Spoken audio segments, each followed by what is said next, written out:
बच्ची के गोड़ लागत है।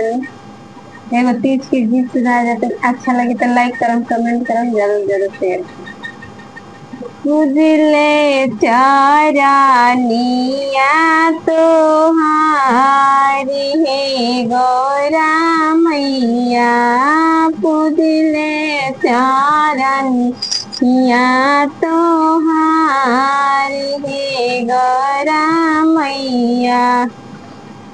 मांगी लाई हे वरदान हे गौरा मैया, चमकत रहे मैया लरा के बिंदिया हो, सेनुरा हे भरल रहे मांग हे गौरा मैया। मांगिला हे वरदान हे गौरा मैया, रखिया से नुरवाया बाद हे गौरा मैया। खनकत रहे मैया हथवा के कंगन, मेहदी से रचल दोनों हाथ हे गौरा मैया, मेहदी से रचल दोनों हाथ हे गौरा मैया।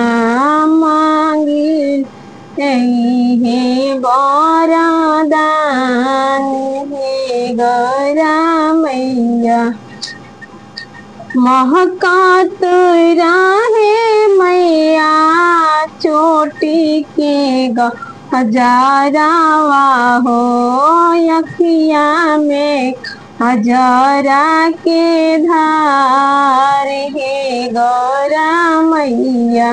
मांगी लाई हे वरदान हे गौरा मैया।